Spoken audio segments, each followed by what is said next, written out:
Dilarang dulu ziarah kubur, fazuruha, sekarang ziarahlah kubur. Dan ziarah kubur di sini bukan ditentukan untuk kaum laki-laki, tapi fazuruha, semua kalian. Seperti kuntu nahaitukum, aku melarang kalian semua, maka juga sekarang aku perintahkan kepada semua.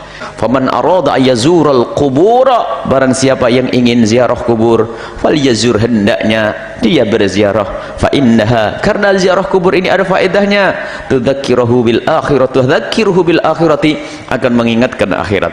Ini adalah pertama yang difahami oleh para ulama, bahwa kita tuh ziarah kubur hendaknya yang pertama adalah agar sadar kalau dia akan nyusul ke kubur.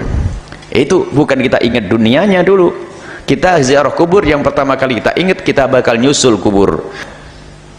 Dan kita harus sadar nanti ada yang menziarahi kita atau tidak, ada yang mendoakan kita atau tidak. Kalau sampai mati dalam keadaan tidak beriman, siapa yang akan menziarahi kita?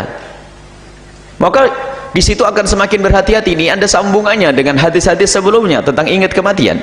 Fa innaha tudzakiruhul akhirata, karena yang namanya ziarah kubur itu akan mengingatkan seorang peziarah itu akhirat. Jadi mengingat kubur ini mengingat apa yang terjadi setelah itu, dan aku akan menyusul, dan aku akan ditinggal oleh keluarga, aku akan meninggalkan keluargaku. Dan pertanyaannya terus bertambah, apakah nanti anakku juga ziarah lalu mendoakan aku atau tidak?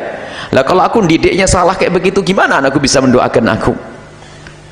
Kemudian berpikir lagi, kalau sudah aku dikubur sini nggak bisa sedekah dengan harta yang aku tinggal, kenapa aku harus nunggu mati baru bersedekah? Nggak ada yang mau sedekah untukku nanti, maka sekarang akan aku keluarkan duitku.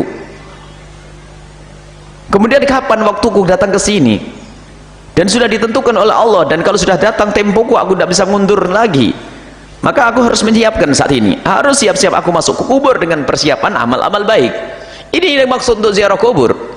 Kemudian setelah itu ada riwayat selanjutnya, berdoa dan seterusnya, ada bimbingan dari Nabi Sallallahu Alaihi Wasallam. Izin yang pernah diberikan oleh Rasulullah Sallallahu Alaihi Wasallam kepada Sayyidah Aisyah, dan mengajari bahkan untuk berdoa. Suatu ketika, ini Sayyidina Anas bin Malik meriwayatkan satu hadis. Marra Nabi sallallahu alaihi wasallam, suatu ketika Nabi Muhammad melewati bimra'atin, seorang wanita, tabki inda qabrin, menangis di atas kubur. Faqala, kemudian Nabi mengatakan, ittaqillah wasbiri, takutlah kepada Allah engkau wahai wanita, sabar. Faqalat ilaika anni, pergi kau. Rupanya saking dirundung duka, nggak sadar siapa yang negur itu, malah ngusir, pergi kau. Fa innaka lam tusab bi musibati, sebab engkau tidak mendapatkan musibah seperti yang aku terima, sebab engkau tidak tertimpa musibah seperti yang menimpaku. Walam ta'rifu, dan kau tidak tahu.